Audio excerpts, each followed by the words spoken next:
बिस्मिल्लाहिर्रहमानिर्रहीम। अस्सलामु अलैकुम व रहमतुल्लाहि व बरकातुहू।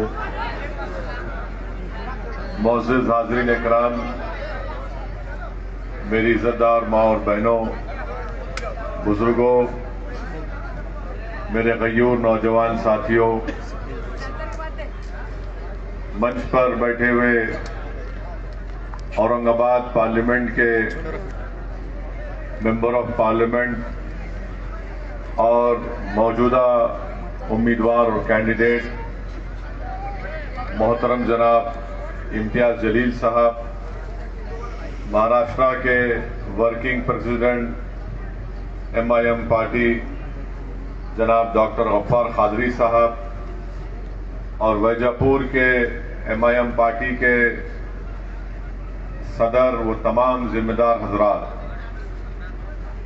मेरे अजीज दोस्तों, मेरी इज़्ज़तदार माँ और बहनों, मैं आपका बेहद शुक्रिया अदा करता हूं कि आपने अपना कीमती वक्त निकालकर आज के इस MIM पार्टी की इलेक्शन मीटिंग में आपने शिरकत की। आपका बहुत बहुत शुक्रिया।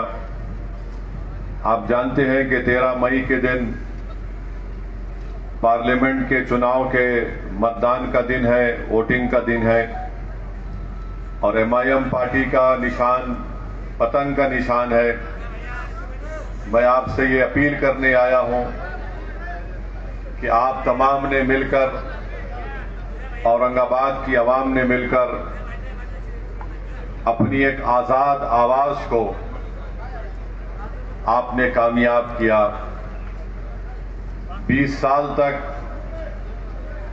कोई और औरंगाबाद का MP था और ऐसा लगता था कि आपको, गरीबों को, दलितों को और जो लोग सच्चाई को बयान करते हैं, चाहे वे उनका ताल्लुक किसी भी समुदाय से हो, उनको लगता था कि 20 साल हमको बंदी बनाया गया, यरगमाल बना दिया गया। मगर 2019 के पार्लियामेंट के चुनाव में आपने सिर्फ इम्तियाज जलील को कामयाब नहीं किया, बल्कि आपने अपनी एक आजाद आवाज को कामयाब किया। आपने सिर्फ इम्तियाज जलील को कामयाब नहीं किया, बल्कि आपने सच्चाई को झूठ पर कामयाब किया। आपने सिर्फ इम्तियाज जलील को कामयाब नहीं किया, बल्कि आपने जुल्म करने वालों को हराकर इंसाफ को कामयाब किया। 2019 में आपने इम्तियाज जलील को वोट देकर सिर्फ कामयाब नहीं किया, बल्कि आपने वो मजलूम अवाम, चाहे वो दलित हो, अल्पसंख्यक समाज हो, गरीब हो, उन सबको आपने एक उम्मीद दिलाई कि देखो, हमने एक ऐसे उम्मीदवार को कामयाब किया जो गरीबों और मजलूमों की आवाज को बेबाक तरीके से भारत की सबसे बड़ी पंचायत में खड़े होकर हमारी तकालीफ को और हमारे हक के लिए लड़ेगा। मैं आपको बताते हुए बड़ी खुशी महसूस कर रहा हूं कि अल्हम्दुलिल्लाह इम्तियाज जलील साहब ने जो 5 साल का वक्फा उनको मिला बहैसियत औरंगाबाद के मेंबर ऑफ पार्लियामेंट के, उन्होंने ना सिर्फ महाराष्ट्र, औरंगाबाद या फिर देश के जितने भी गरीबों के मसाइल थे, उनकी लड़ाई में इम्तियाज जलील ने साथ दिया। औरंगाबाद की अपनी कॉन्स्टिट्यूंसी के लिए इम्तियाज जलील ने, आप पार्लियामेंट का रिकॉर्ड उठाकर देख लीजिए कि सबसे ज्यादा लड़ने वाला औरंगाबाद के गरीब आवाम के लिए गवर्नमेंट की जो घर की स्कीम थी, सबसे ज्यादा लड़ने वाले का नाम इम्तियाज जलील था। पार्लियामेंट में कई सवालात इम्तियाज जलील ने उठाए और इम्तियाज जलील ने अपनी बेहतरीन दलाइल के जरिए खुद यहां के जो बीजेपी के अब मौजूदा मिनिस्टर है, उनसे पूछते रहे कि बताओ, तुमने औरंगाबाद के मेरे इस पार्लियामेंट के क्षेत्र में कितने गरीबों को घर बनाकर दिए। जब कोविड चल रहा था तो औरंगाबाद के अस्पताल में गरीब परेशान था, मर रहा था। कौन था, शिवसेना थी या भाजपा थी या कोई और पार्टी थी, जिसने औरंगाबाद के सरकारी अस्पताल में वो तमाम सहूलतें उनको दिलाने के लिए एक member of parliament Aurangabad high court में खुद जाकर खड़े हो जाता है और जजेस के सामने कहता है कि मैं वकील के जरिए नहीं, मैं गरीब आवाम की तकालीफ को ऑनरेबल जज और कोर्ट के सामने बयान करूंगा। यही इम्तियाज जलील जब कोर्ट को चले गए तो कोर्ट ने ऑर्डर दिया वो तमाम सहूलतें गवर्नमेंट के हॉस्पिटल में मिलनी चाहिए, वो तमाम पोस्ट जो खाली पड़े हुए थे उसको फौरन पुर करना चाहिए। ये काम इम्तियाज जलील ने किया। मेरे अजीज दोस्तों और बुजुर्गों, मैं आपसे अपील करने आया हूं वैजापुर की जनता से, औरंगाबाद की जनता से और औरंगाबाद की वोटरों से कि आप अपने दिल पर हाथ रखकर बताइए कि क्या इम्तियाज जलील ने सिर्फ एक समुदाय के लिए काम किया। आप अपने दिलो दिमाग पर जोरदार कर अपने आप से सवाल करिए कि क्या इम्तियाज जलील ने कभी हिंदू मुसलमान को लड़ाने की बात की? क्या इम्तियाज जलील ने कभी दलितों पर जुल्म करने वालों का साथ दिया या फिर अंबेडकर के उन ख्वाबों को पूरा करने का काम इम्तियाज जलील ने किया? आज आपको ये सोचकर एक तारीखी फैसला लेना है। मैं आपसे अपील करने आया हूं कि आप 13 मई के दिन अपना एक एक वोट का सही इस्तेमाल करिए और इम्तियाज जलील को दोबारा अपना मेंबर ऑफ पार्लियामेंट बनाकर भारत की सबसे बड़ी पंचायत में भिजाइए। याद रखिए, हमारी लोकशाही आज दौलतमंदों के हाथ में आ चुकी है। आज आप देखते हैं कि इलेक्टोरल बॉन्ड के नाम पर बड़ी बड़ी सियासी पार्टियों को हजारों करोड़ दिए जाते हैं। इलेक्टोरल बॉन्ड के नाम पर बीजेपी को 6000 करोड़ रुपए दिए गए। और आप जानते हैं कि जब कोई सेठ किसी एक नेता को पैसे देता है तो वो अपने बाप या अपनी मां के मरने के बाद किसी नेक काम के लिए पैसे नहीं देता।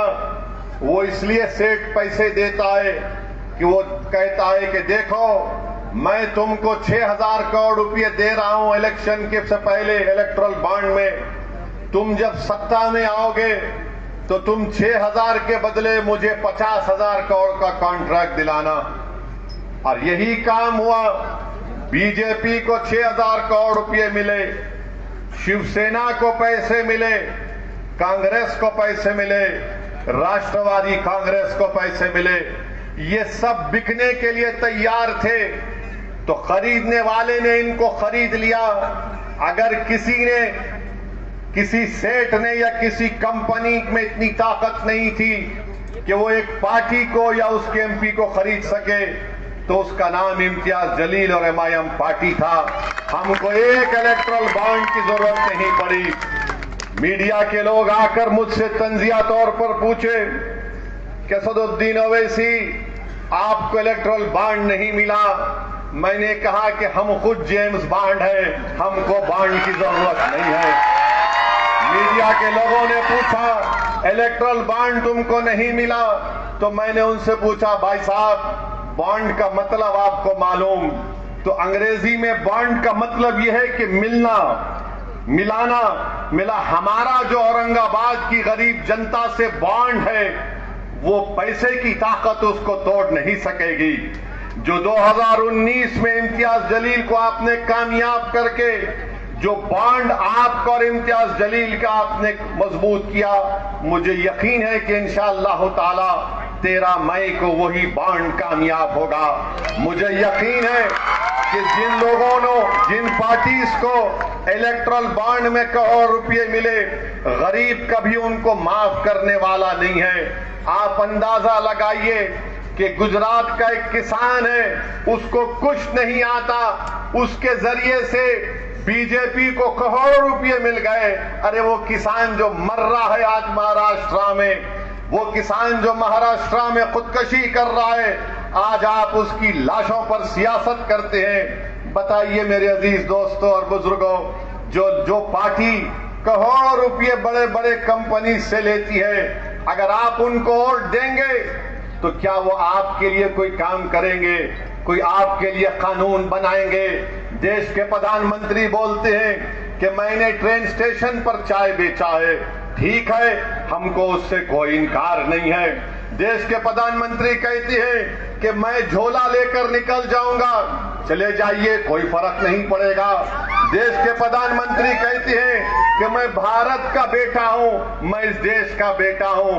भारत के प्रधानमंत्री कहती हैं कि मेरी कोई औलाद नहीं है, मेरी कोई घर में नहीं है, ठीक है, ये आपका जाती फैसला है, हमारे घर में है। मगर ये बताइए कि जब आप ये सब बातें करते हैं, क्या आपको आप नहीं सोचे कि कैसे आपने 6,000 करोड़ रुपए बड़े बड़े सेठों से लिया, जब किसान मर रहा था, जब नौजवानों का मुकद्दर बेरोजगारी बन चुका है, महंगाई गरीब की कमर तोड़ रही है, नौजवान पढ़ा लिखा है, नौकरी उसके पास नहीं है, मगर बड़ी बड़ी बातें करने वाले नरेंद्र मोदी देश के इन बड़े बड़े सेठों से 6,000 करोड़ रुपए लेते हैं और बोलते हैं क्या करें, हमने सबको दिया। तो मैं कहने पर मजबूर हूं देश के प्रधानमंत्री कि इस हम्माम में सब नंगे हैं, सब नंगे इस हम्माम में। 6,000 करोड़ बीजेपी को, कोई 1300-1400 करोड़ कांग्रेस को, राष्ट्रवादी कांग्रेस कोई पीछे नहीं है, ये दूसरी शिवसेना वो भी पीछे नहीं है। सब बोल रहे, जैसा हम दक्षिणी जबान में बोलते कि चोरा चोरा मिलके गावा बांट लिए। मैं इनको चोर नहीं बोल रहा हूं, कहावत बोल रहा हूं, कहावत है, चोर हम ही है। ये कहा है भाई, ये तो बड़े आदमी है। आप अंदाजा लगाइए, एक किसान से जिस जिंदगी में करोड़ रुपए नहीं कमाता, गुजरात में उसके जरिए से इलेक्ट्रल बॉन्ड में 50 करोड़ रुपए देती। अभी आपने 4 दिन पहले सुना होगा, हमारे देश के प्रधानमंत्री मोदी कह रहे थे खाने को मुद्दा बना दिए, खाने को मुद्दा बना दिए। मीडिया ने रिपोर्ट किया, बोले कि फुला त्योहार में गोश्त नहीं खाना, ठीक है मत खाइए। अगर मैं ये कहूं कि असदुद्दीन ओवैसी रमजान में 30 दिन रोजे रहता, तुम भी नहीं खाना। अगर मैं ये बोला कि मैं 30 दिन रोजे रहता हूं, सुबह 4:45 से दूसरे दिन 6 बजे तक कुछ भी नहीं खाना, 6:30 बजे तक, तो दूसरी जनता बोलेगी क्या पागल है ये? अरे तू रोजा रह रहा, मेरे को क्या करना है, मेरे को खाना है। मगर मोदी जी बोलते नहीं। अब हम मोदी जी से पूछना चाह रहे हैं, चलिए आपने गोश्त की बात की, तो एक अलाना कंपनी है, एक्सपोर्ट कंपनी बीफ की, उन्होंने इनको 5 करोड़ रुपए दिए। मोदी जी की पार्टी को 5 करोड़ रुपए दिए, और शिवसेना को भी कुछ शायद 50 से कुछ नंबर है या उनको भी दिए। अब जब शिवसेना पावर में थी बीजेपी के साथ, ये बात मैं हमारे कुरैशी भाइयों के लिए कह रहा हूं, हमारे कुरैशी भाइयों के लिए कह रहा हूं, तो मोदी जी बोलते हैं कि 5 करोड़ मैं ले सकता हूं गोश्त की कंपनी से, तू दुकान नहीं खोलना। मेरे जेब में 5 करोड़ आएंगे, तेरे जेब में 50 रुपए नहीं आना चाहिए। बताओ मोदी जी, ये सबका साथ, सबका विकास, सबका विश्वास है? ये सियासत चल रही है महाराष्ट्र में, पूरे देश में गरीबों को लूटा जा रहा है, गरीबी का नाम लेकर, गरीबों को ख्वाब दिखाकर दौलतमंदों को करोड़ों रुपए दिए जा रहे हैं। अब ये कुरैशी बरादरियों को और हमारे जो दलित भाई गोश्त का कारोबार करते हैं, उनको हम क्या कहते हैं? उनको हम खतिक कहते हैं ना, खाटिक। अब आप देखो कि मोदी जी बोले कि इस गोश्त को मुद्दा बना दिए, मगर इनकी सरकार ने वादा किया कि मीट प्रोसेसिंग यूनिट्स के लिए 29,610 करोड़ रुपए देंगे। 29,610 करोड़ रुपए। अरे भाई वो गरीब क्या करेगा फिर बताओ? आप पॉलिसी बनाएंगे और गाली सबको देंगे। तो मेरे भाई, चाहे बीजेपी हो, चाहे शिवसेना हो, राष्ट्रवादी हो, इन सबको बड़े बड़े पैसे मिल रहे हैं। तो आपसे मैं अपील कर रहा हूं कि आपने अपने एक आजाद आवाज को इम्तियाज जलील को कामयाब किया, जिसने औरंगाबाद की पार्लियामेंट कॉन्स्टिट्यूंसी में अमन को मजबूत किया, भाईचारगी को मजबूत किया। और आज आप देखते क्या हैं कि इम्तियाज जलील की कामयाबी को रोकने के लिए दो शिवसेना, दो राष्ट्रवादी कांग्रेस, एक बीजेपी और एक आपके कांग्रेस, 6 मिलकर इम्तियाज जलील को रोकने को आ रहे हैं। मैं औरंगाबाद और वैजापुर की जनता से अपील कर रहा हूं कि 6 की जगह 600 भी आ जाए। मुझे यकीन है कि आपके सियासी शऊर पर मुझे पूरा भरोसा है कि 5 साल का इम्तियाज जलील का रिकॉर्ड आपके सामने है। पार्लियामेंट में इम्तियाज जलील ने खड़े होकर सिर्फ एक समुदाय या मुसलमानों के लिए बात नहीं की। जब इम्तियाज जलील के सामने मुद्दा आया मराठा आरक्षण का, तो हमने उठकर इम्तियाज जलील ने कहा कि मराठाओं को आरक्षण मिलना चाहिए। बल्कि मुझे इम्तियाज जलील की तकरीर यूट्यूब पर है, अब जाकर देखिए। इम्तियाज जलील ने कहा था कि मराठाओं को धोखा दिया जाएगा और कोर्ट से इसको रद्द करवाया जाएगा। वो वैसे ही हुआ। फिर हमने कहा कि मराठाओं को मिलना चाहिए। फिर जब मुसलमानों के आरक्षण का मसला आया तो हमने कहा कि महमूद रहमान कमेटी की रिपोर्ट है, उस रिपोर्ट की बुनियाद पर जो बंबई हाई कोर्ट ने अपील किया, मिलना चाहिए। जब धनगर समाज के रिजर्वेशन का मसला आया, इम्तियाज जलील खड़ा हो गया और कहा क्यों नहीं मिलता धनगर समाज को रिजर्वेशन, मिलना चाहिए। अरे आपके हर मसाइल पर महाराष्ट्र में आपके 48 एमपी जीत कर जाते हैं। कितने? 48। उन 48 में सबसे ज्यादा बोलने वाला महाराष्ट्र की गरीबों के लिए, महाराष्ट्र के दलितों के लिए, महाराष्ट्र के धनगर समाज के लिए, महाराष्ट्र के मराठाओं के रिजर्वेशन के लिए, महाराष्ट्र के गरीबों के लिए, महाराष्ट्र के औरंगाबाद की आवाम के लिए, तो उसका नाम इम्तियाज जलील था। दूसरे भी जीत कर गए मगर मुंह नहीं खोलते थे, मुंह नहीं खोलते थे। क्या बात करते थे? हमारा पार्टी, हम इसको तोड़ के आ गए, हम उसको लेकर आ गए। महाराष्ट्र की आवाम के लिए, गरीबों के लिए अगर कोई बात कर रहा था तो 5 साल तक भारत की पार्लियामेंट में इम्तियाज जलील था। मेरे अजीज दोस्तों और बुजुर्गों, जो लोग इम्तियाज जलील को गाली देते हैं, अरे बताओ, इसी वैजापुर में यहां पर एक गांव में एक मंदिर के लिए इम्तियाज जलील ने अपने एमपी लाइट फंड से 15 लाख रुपए दिए। कौन सा? गर विलेज है ना, वाकला मनूर गांव में, वहां पर इम्तियाज जलील ने दिए। क्यों दिए? यकीनन इम्तियाज जलील एक मुसलमान है, मगर क्या मुसलमान होने के नाते मैं किसी से नफरत कर सकता हूं? नहीं कर सकता हूं। मैं अगर मैं सच्चा मुसलमान हूं तो मैं किसी से नफरत नहीं कर सकता। मुझे सबसे मोहब्बत करने का हुक्म दिया गया। ये काम इम्तियाज जलील ने किया। हाँ, मगर जो हमसे नफरत के मजाहरे करते हैं, हम उनको जवाब देना भी जानते हैं। एक 20 साल तक शिवसेना के एमपी थे, 20 साल तक थे। क्या बोलते थे इम्तियाज साहब?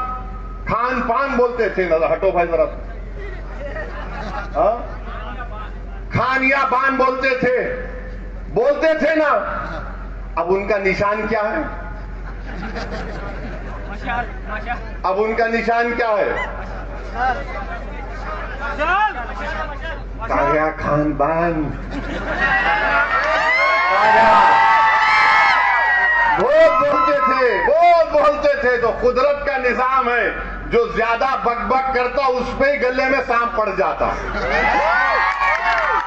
अब वो उन्होंने बोल रहे मेरा आखिरी इलेक्शन है 2024 का। अरे तुम्हारा आखिरी इलेक्शन 19 में हो गया, अब और आखिरी नहीं है। हर बार गाली देते थे, हर बार लड़ाने का काम करते थे। मगर एक बात तो है, इम्तियाज जलील को एक और कामयाबी मिली। जो कल तक खान बान फू बोलते थे, जो कल तक बोलते थे कि आपसे वोटिंग का राइट छीन लिया जाए, अब क्या बोल रहे, हे औरंगाबाद की आवाम, हिंदू मुसलमान सिख ईसाई सबको मेरा सलाम। कभी 20 साल में बोले ऐसा? क्यों बोले? आप इम्तियाज जलील को कामयाब करें तो बोलना पड़ रहा। ये तब्दीली इम्तियाज जलील ने औरंगाबाद की जनता में और औरंगाबाद की आवाम को पैगाम देकर किया।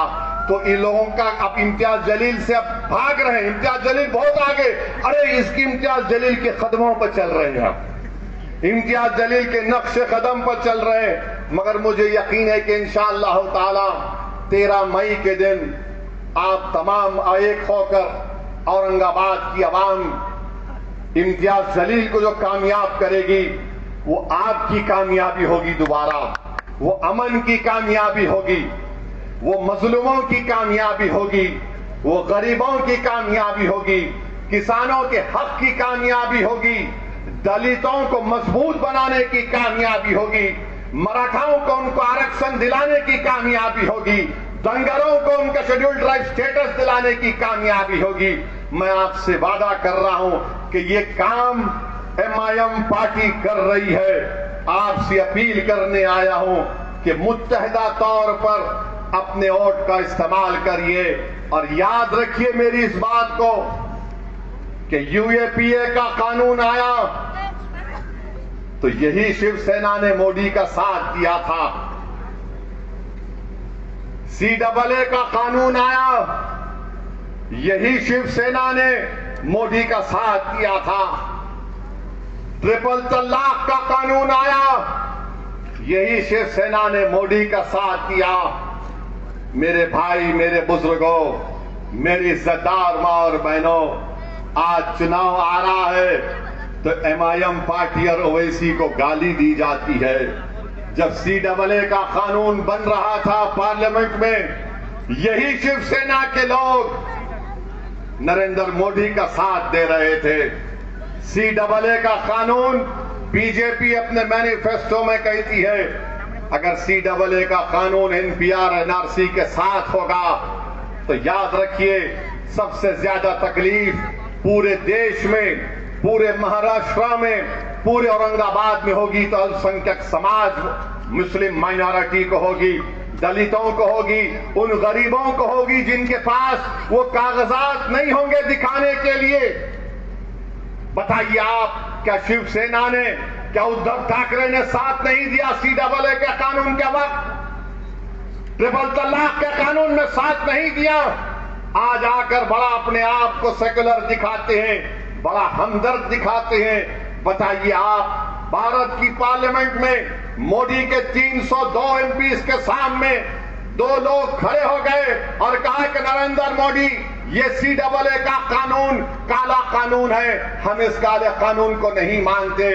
जिस तरह महात्मा गांधी ने व्हाइट साउथ अफ्रीका में एक कानून को कहकर फाड़ दिया कि मैं इस कानून को नहीं मानता, पूरी भारत की पार्लियामेंट में 2 लोग खड़े हो गए और मोदी की आंखों में आंखें डालकर कहा, सुनो मोदी, अमित शाह, सुनो उद्धव ठाकरे, ये कानून काला, हम उसको फाड़ते, और उस कानून को फाड़ कर दिखाया कि हम ऐसे काले कानून को नहीं मानते। अब बताइए, आपने साथ दिया, आज आकर बड़ा हमको हमदर्द बता रहे हैं। मैं सबको कह रहा हूं कि आपको इन बातों पर गौर और फिक्र करके अपने वोट का इस्तेमाल करना है। मैंने करीब से इम्तियाज जलील साहब को देखा, बड़ा करीब से देखा हूं। मैं आपको जिम्मेदारी के साथ कह रहा हूं कि इस शख्स के दिल में एक हमदर्दी है गरीबों के लिए, कमजोरों के लिए, मजलूमों के लिए। ये शख्स ये नहीं देखता कि कौन किस समुदाय का है, उसका मकसद एक ही है कि औरंगाबाद की आवाम ने मुझे कामयाब किया। मैंने कई मर्तबा ऐसे लोगों के इम्तियाज जलील से पार्लियामेंट में और उनके घर पर मुलाकात करते हुए देखा जो औरंगाबाद में इम्तियाज जलील के खिलाफ काम किए। मैंने एक बार पूछा इम्तियाज जलील से कि ये भी महाशय आ गए आपके पास?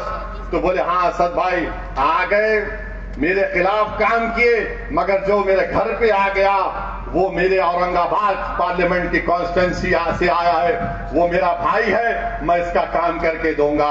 2-2 मरतबा इम्तियाज जलील उस आदमी के काम के लिए दौड़ धूप कर रहे थे। तो ऐसे एमपी की आपको जरूरत है। याद रखिए 20 साल आप बंदी थे, अब आप आजाद हैं, अब आप आजाद हैं। 48 एमपी में एक मीम जीतता है तो सबके पेट में दर्द हो जाता है।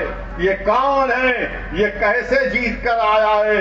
लोग ये समझ रहे थे कि इम्तियाज जलील जीत कर आएगा तो असदुद्दीन ओवैसी सिर्फ भाषण देगा और इम्तियाज जलील दूसरों की तरह खामोश बैठे रहेगा।